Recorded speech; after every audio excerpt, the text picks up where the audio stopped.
local radio for the Merrimack Valley. 980 WCAP. Everybody gets it.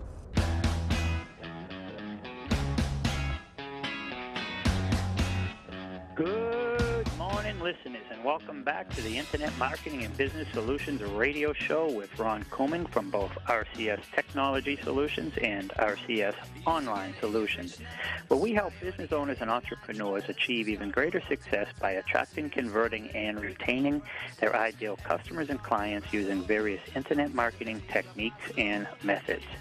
The purpose of this show basically is there's 3 sections. The first 2 sections I bring on subject matter experts to help you, the business owner and entrepreneurs, cut the learning curve down. So instead of going from start to getting to be successful 3, 4, 5 years and going through all those trials and tribulations, these experts have already been there and done that, give it in their chosen niches.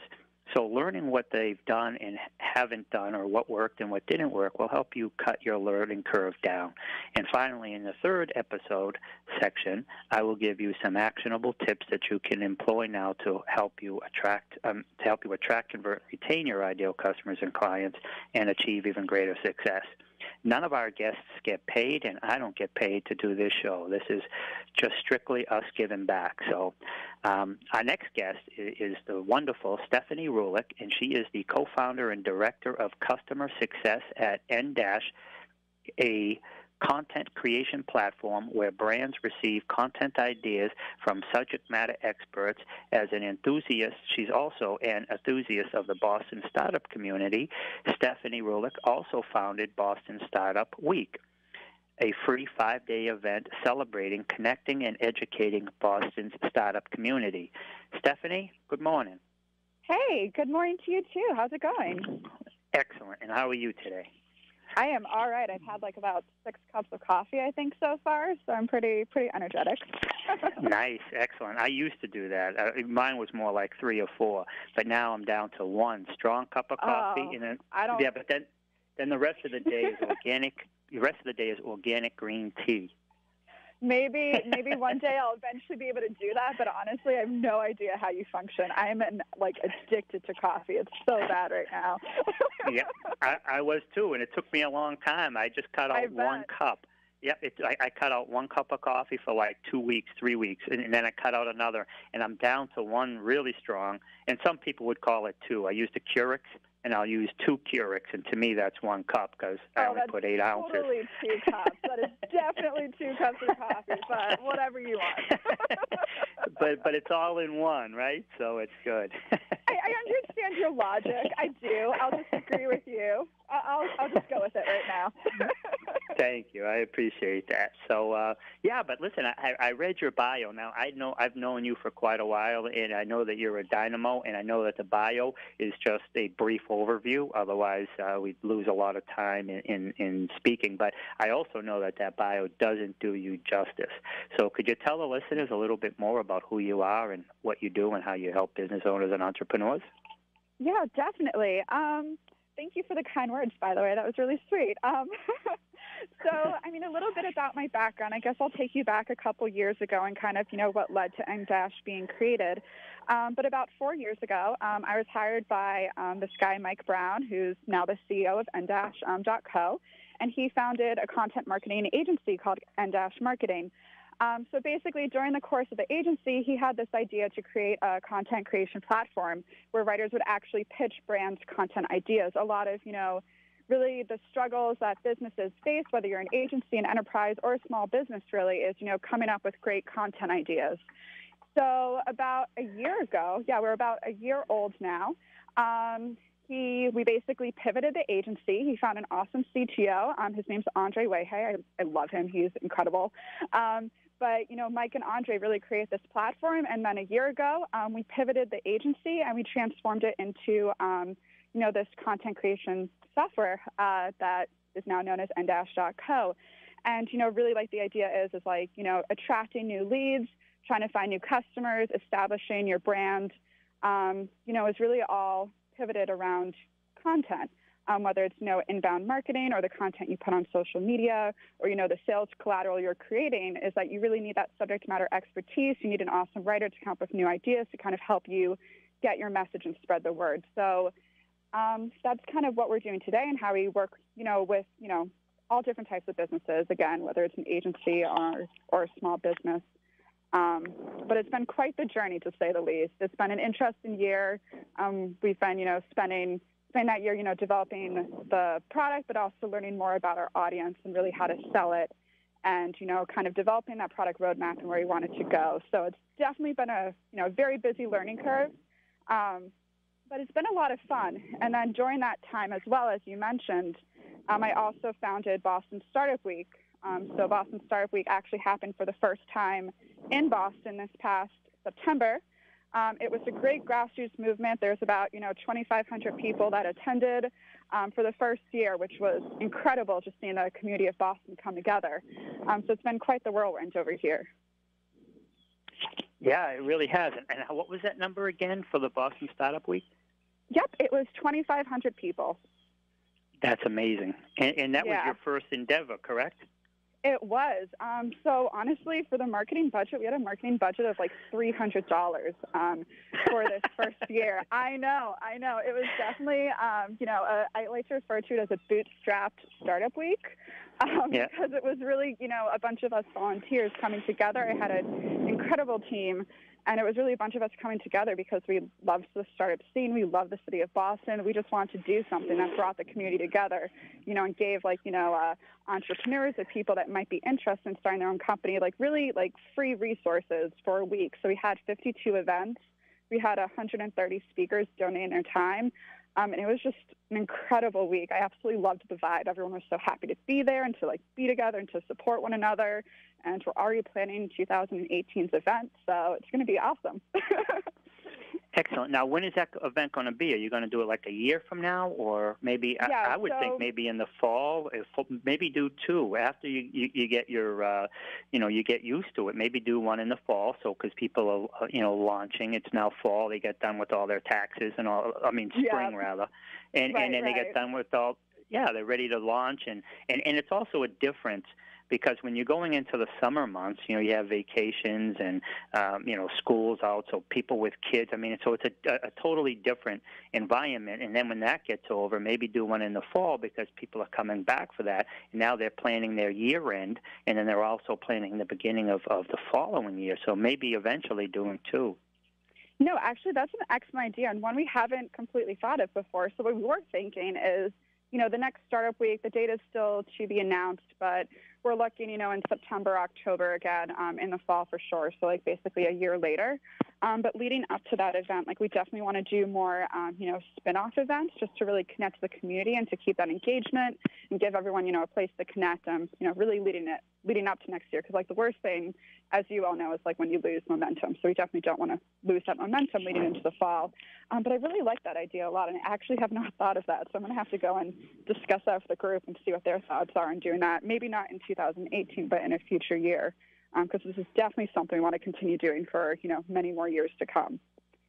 Yeah, and I mean, for any business that's putting this on, I mean, it's a heck of a lead generation source too, because people are seeing you out there. They're hearing about what you do. They see the good deeds you're doing. They're interacting with you, and the 2,500 people that come in, that's like a massive funnel for you too, for the business, for the company, right? So you're serving, you're doing great, you're providing benefits and value, but you're also generating, direct, specific people who are interested in your line of work. So I think it's great all the way around. Yeah, no, it's definitely true. And honestly, going into creating Startup Week, my goal was not to, really create an event for lead generation. I really just did it because I love the community of Boston. But then afterwards, a few people also mentioned the whole part of the lead generation. And then, we definitely got quite a few customers just from that event in general. There's been, some great conversations afterwards, which in my mind was ironic because I was, trying to keep them both very separate for the longest time. But, when you're involved in, being on the founding team of a software company, but then also running an event in Boston, it's really difficult to not have the two of them overlap because a lot of the people that we work with, and I'm like, oh, you should get involved in Startup Week. And it's a lot of, kind of connecting the two different audiences for sure. But it's been a blast. I don't know. It's been an awesome year, to say the least. I love it. Good for you. And that's how I actually met you back a while ago at the startup launch thing. You guys were giving your pitch. So, I mean, I've kind of known you guys from the beginning of nDash. Yeah, that was I think a year, maybe 2 years ago. It was a little bit ago, but I remember that event. We were still kind of perfecting the pitch, or Mike was, perfecting the pitch. He's usually, the spokesperson for nDash here. And I remember that because we were trying to try out one type of pitch to get feedback to see, if that one resonated well. We've definitely tried out a few. And honestly, one of the things that I've learned the most as well is just to have like a different pitch depending on whom you're speaking to, which, sounds really obvious. But then, you kind of forget as, being on, like, the founding team when you're working on your sales pitch, you get so used to saying the one, but then you forget, like, you need a different one for each type of person that you're talking to. So it's definitely been something we've been developing even more of, and just kind of, gauging the audience. And as we've grown as a company over the past year, it's gotten a lot easier, for me in particular, just to kind of know who it is I'm speaking to, what questions to ask leading up to it, so that then I know which story to tell and like which pitch to give. That's a good, by the way, all the business owners out there definitely have a few different pitches, on your sleeve there, or whatever the expression is. I'm so bad at expressions, by the way. Yeah, no, that's excellent. You're right. And the main thing is I try to tell my clients, we do the internet marketing, and they need their creation. They need their content created, and someone like you who provides great content.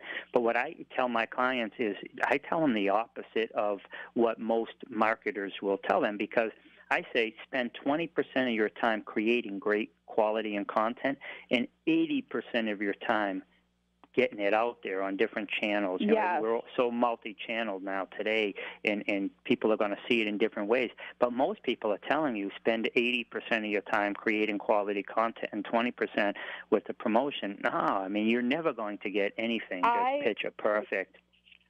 Yeah, no, I completely agree with you, which is ironic since I'm, promoting a platform where you can get your content created. But I could not, agree with you more, because what happened is, we have, this great, pool of writers. But if the client's just receiving the content, they're not actually doing anything with it, they're not promoting it, then they think that there's no value in the content, when in reality, the value is written by someone that's, spent, a decade or two more in the industry. Like, they definitely understand this, this niche. But what's happening is then people aren't actually, sharing it. So they're not seeing, really like a positive or ROI on that. So could not agree with you more. And also just really creating different types of content for different outlets. So, for instance, I mean, you're definitely more of the expert here in this field for sure, but just creating messaging that's different on LinkedIn versus on Twitter versus on social. When people take the same status and paste it over, I'm like, please don't do that. It's not going to work out well. It's not reaching the same audience. And just understanding that difference is just so important. I agree with you. Putting up a cat picture on LinkedIn is probably not your way of attracting the perfect customer. But you're right. I mean, with Twitter, you have 144 characters or 280, whatever they're doing now, right? Mm-hmm. And then, but also on LinkedIn, you want long form. You want your content to be like 750 words or more. And that's basically, if you look at the search engines, people, when they're creating their content, like you said, they need to look at their audience, but they also have to understand the different platforms. So on LinkedIn, you want long form, and on Twitter, you want to have short, engaging, compose interesting and funny, thought-provoking tweets after you get a great profile and, tweet often and at the right time of days. And then if you're on Pinterest or Facebook or these other sites, you need to have your message in. It can be, even if you have the same one long piece that you put on LinkedIn, your lead in, if you put it on Twitter, after you create the piece, you host it on your website as a blog, and then you post it to LinkedIn. But then you can do a tweet that's interesting and funny, or something that's, will get people to click that link. So you're not putting the whole article there, but then they click that link and it goes back to your website. For me, I tell all my customers and clients, you have to have your, everything that you create, all your content, put it on your website as a blog or a page, and then link to it from wherever you're posting. And one thing I love to tell my clients is, marketing is not what you're doing for somebody. So it's a totally different mindset. Yeah, no, definitely. And it's, just kind of keeping that mindset in mind, like even when it comes to creating content, coming up with like new content ideas for it. I mean, a lot of the things that writers look for, and something that, we kind of try to teach the brands, I mean, when they sign up to the platform, is really like, understand your audience, like knowing what tone it is you want, know where that content is going to go. Because a lot of the disconnect between freelance writers and brands is, the writer not entirely understanding like what the ending goal is for that content. And a lot of the times I find that sometimes the brands don't even know, which is when we work with people, such as yourself, who can really come in and like help that brand understand, more about their marketing messaging, but understand where that content's going, because that way then the writer can pitch those ideas and that really draw in the audience. So, I mean, it all comes back to like, having an awesome marketing strategy, because without that, the content ideas that you have and, the social statuses you're putting out and everything really around it is just, it just doesn't work, to say the least. So really finalizing that blueprint and understanding the tone in your audience and, exactly. I'm repeating myself now, but you understand what I mean. No, I think it's excellent. And sometimes repeating yourself is good because it brings the point home. So and saying it, twice is not bad. If you said it 6 times, I'd say, man, she must have had 6 cups of coffee so today, much right? Coffee, exactly. This is what happens when I drink coffee. I get so energetic, and then I like ramble, and I'm like, oh, and this is happening. I'm like, but it's not completely rambling. I have a point, I promise. Yeah. But no, you're doing excellent. You're doing excellent. And we have like 8 minutes left. So if somebody was brand new coming into it, I like to ask, like, if they're brand new, how would they start with their content, and what are the key points that they should focus on to help them get from that brand new step to the next level? And then somebody, let's say they've been in business for 1 or 2 or 3 years, they've already achieved a little bit of success, but they want to take it to the next level. So can you give us 1, 2, or 3 tips that the beginning person and then the intermediate person could actually start implementing now? And I know that they should actually contact nDash with them, but also, what other actionable steps could they take? Definitely. I mean, so in the beginning, like very beginning, you're a company, maybe you don't even have a blog. What I would suggest doing is really having a brain dump meeting with the people, whether it's just yourself, having a brain dump with, a piece of paper in front of you, or if, your business partners, whomever it is, to really have a conversation about what is your ultimate goal in your marketing strategy. Is it to attract leads? Is it to build brand awareness? Which one is it? And really those are like, the 2 main ones that I see. It's either to support sales and, those inbound leads coming in, or to, get your brand name out there more. Maybe you already have a lot of sales. Maybe you're a huge company, but no one actually knows you exist. And, the people that do know exist are, of course, your buyers, but you're just kind of looking to kind of spread more awareness so that you can get more customers. So if that's the case, first I would sit down, figure out, like, which goal is it? And then from there, you want to know, okay, like, look at your buyer personas, which, of course, is a workshop in itself, as you know. And it's figuring out, like, do they react to, comedy? Do they react to, professional, buttoned-up content? Do they want it more laid back? Like, what type of person are they? Like, what resonates more?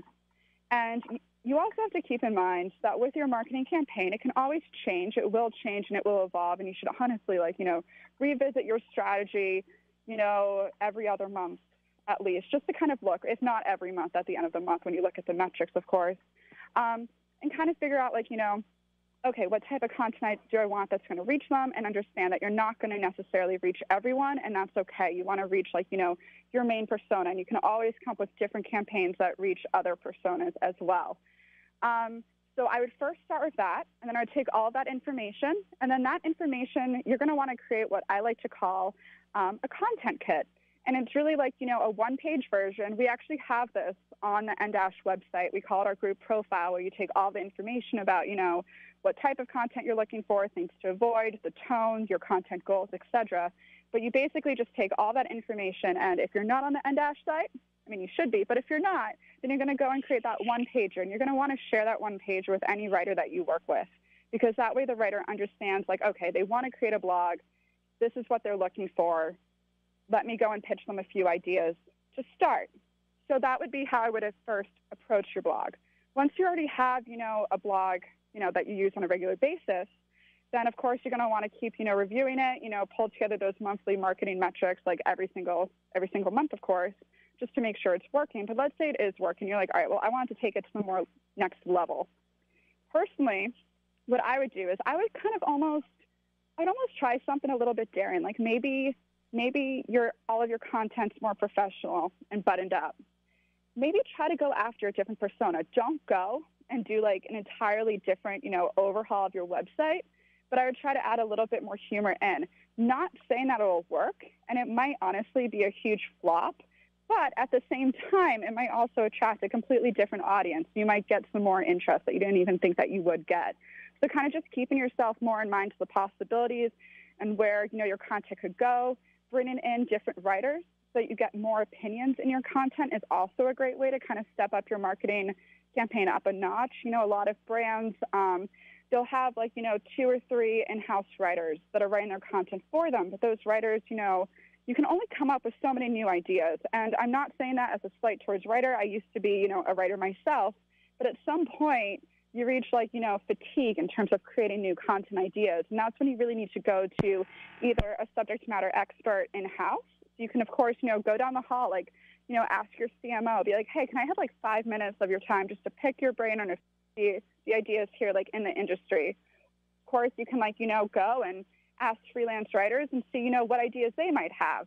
And then they can pitch new ideas just so you get, more opinions, more people involved, and you're not, republishing the same content over and over and over again. Does that make sense? It makes perfect sense, and I'm glad the listeners really got to hear that.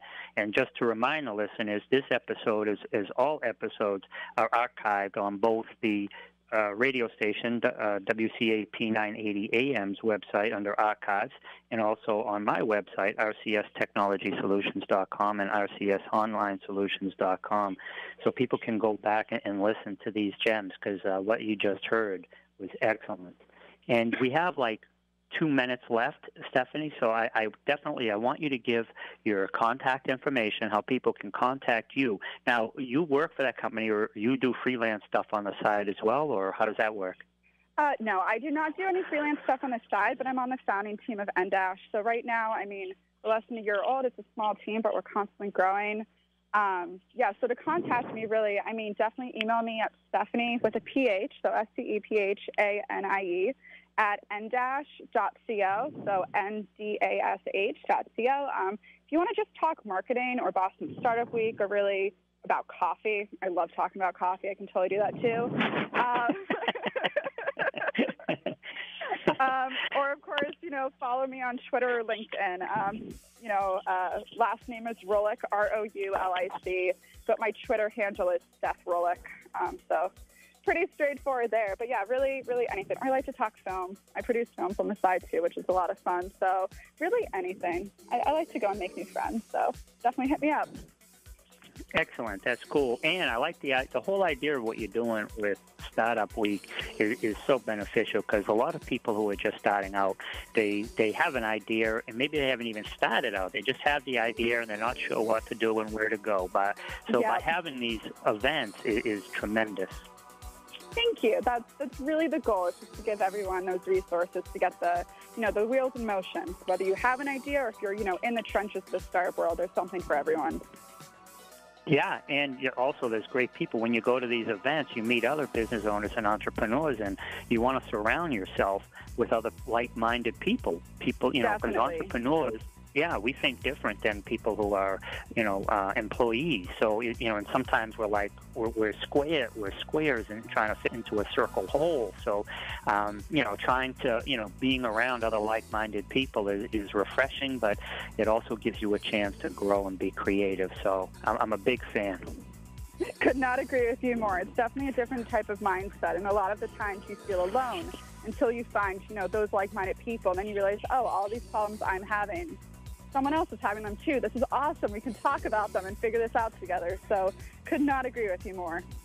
Excellent, Stephanie. Thank you. You've been a great guest, and you've been listening to the Internet Marketing and Business Solutions radio show with Ron Couming of both RCS Technology Solutions and RCS Online Solutions, where we help business owners and entrepreneurs achieve even greater success by using various Internet marketing techniques and methods to attract, convert, and retain their ideal customers and clients. See you next week, everybody.